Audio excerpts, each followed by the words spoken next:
Welcome to Data Math Concepts. Today, what we're looking at is velocity against time graph. All right, so here, what we have here is a velocity against time, one in which we're looking at this diagram. So in this diagram, we have three phases. As you can see, there is a phase A, phase B, and a phase 3. Because this is a velocity against time, then the graph itself will be actually showing what's going on for acceleration. So when velocity works against time, we're dealing with acceleration. In other words, then, if we look at the gradient of this, we're actually finding the acceleration here. And if we look at the gradient of this line, it's dealing with the acceleration and this line as well.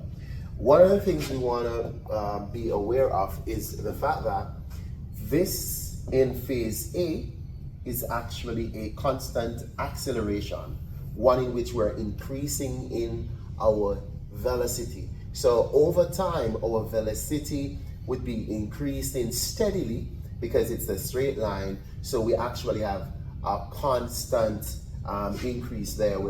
So in the second phase here, at B, our acceleration is actually 0 because we maintained 40 meters per second. So there is no acceleration. We were maintaining that constant velocity. And in the phase C here, you could see that our velocity was actually falling. So we are actually retarding or decelerating, or what we would call a negative acceleration, all right? Because we are slowing down at that point. Now, a question like this could ask you to do a number of things. One of the things that I want to work on here is we're going to look at the acceleration in the three phases, right? So let us look at the acceleration in phase A. So the acceleration in phase A, what are we talking about? Acceleration is actually the change in the velocity over time. So we're talking about looking at this slope here. We want to find what was the constant change that took place with this velocity. So we're going to take 2 points. We're going to take a point here, and then we're going to take a point here. For example, this point here is actually 0, 0. Right? So, and this point here is actually 540 right here. Now, if we look at it as change, because our velocity, so let's think about this. We're dealing with velocity and time. So we could call this T1, V1, because we're referring to time is on the horizontal axis and the velocity is on the vertical axis. And this is T2, V2. We're talking about change in velocity, right? So our acceleration in this phase is gonna equal to V2 minus V1 over T2 minus T1. All right? So in this case, we're looking at change in our velocity over time. We're talking about V2 40 minus V1 0 over T2 5 minus T1 0. What are we looking at? 40 divided by 5, and this is going to give us 8. But in terms of the unit for acceleration, it's actually 8 meters per second square. All right? So this is the acceleration. So what this is suggesting is from 0 here, every second, this object was increasing by 8 meters per second every second. Okay, so by the time you reach 5 seconds, 5, 8, 40 would have been your velocity at that time. So that's the acceleration in phase A. Let us take a look at the acceleration in phase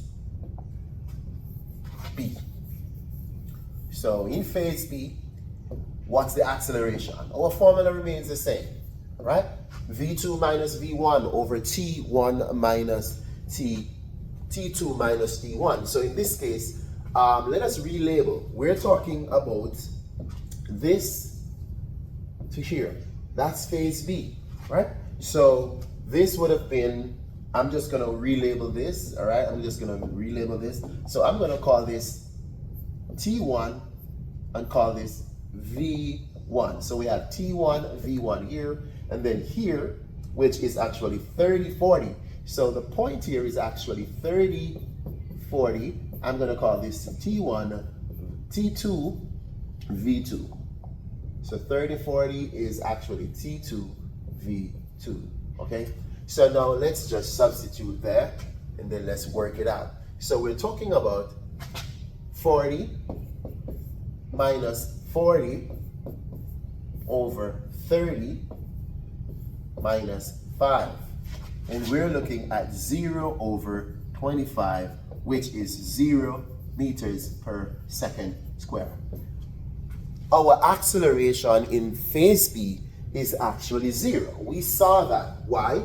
Because whenever you have an horizontal line or a line that is parallel to your x-axis, then there is no increase in our velocity. The velocity remains at 40 for this length of time, and that is suggesting that we have no acceleration, which means it is a 0, and that's why we got our 0 there. Let us now take a look at what's the acceleration in phase 3, or one called phase C. All right, so in phase C, we're dealing with phase C now.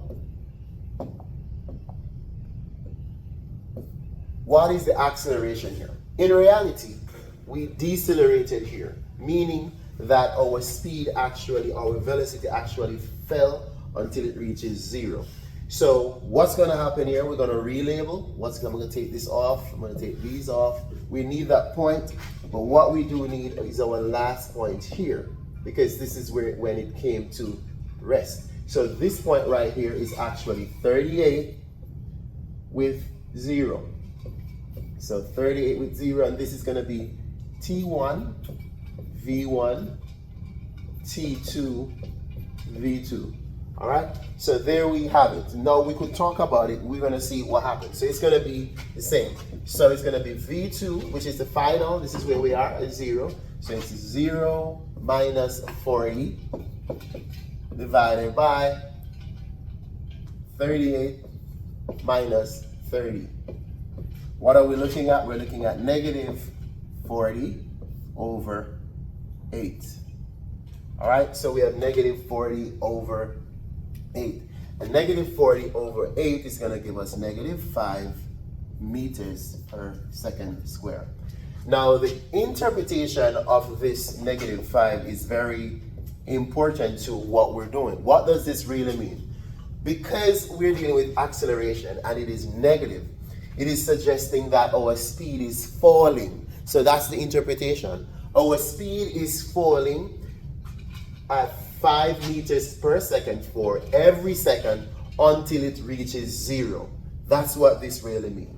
So if they ask you to find the acceleration when it's actually falling or slowing down, you will get a negative number. All right. So sometimes what we do, if we don't want to write the negative number, we could write the word that suggests that it's negative, like we could write retardation. So if I use the word retardation, then it's just going to be 5 meters per second square. Retardation already means negative acceleration, means that you're decelerating, right? So if I'm using deceleration, I'll just use this. But if I use acceleration, because we're slowing down, we have to use the negative if we use the word acceleration. All right, so basically that's just a quick view on how do we deal with acceleration, velocity, and time. Now, the last thing that they could ask, all right, here is what is the distance that was actually traveled, right? So we can look at the distance that was actually traveled.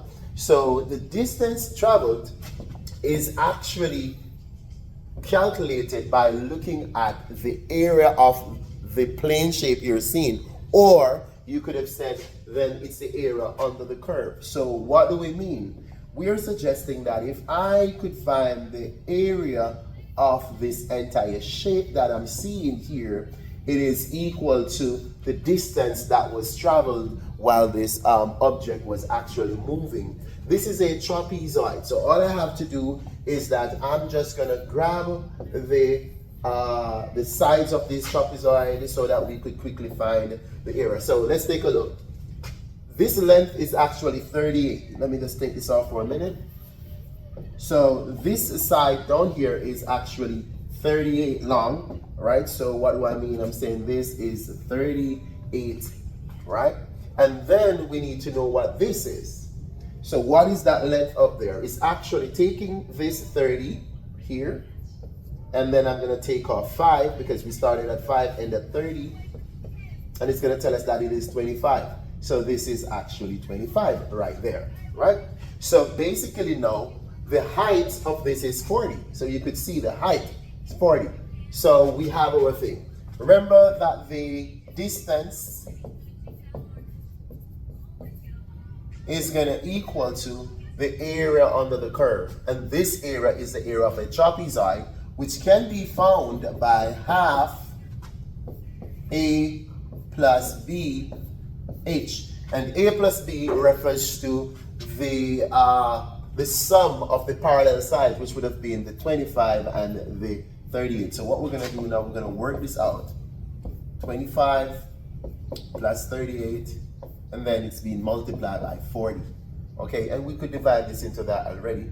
So if you add this, you're gonna get a 3, and then this is gonna be 5. This is 63, and we could divide this into this to get 20. So 63 times 20, we could work that out quickly. All right, so this is about 1,260 meters because the unit was meter. So what happened is that this would have been the distance that was traveled while this vehicle or whatever moved over this 38 seconds. Thank you for watching Daily Maths Concepts, and I'll see you next time where we will be looking at another video about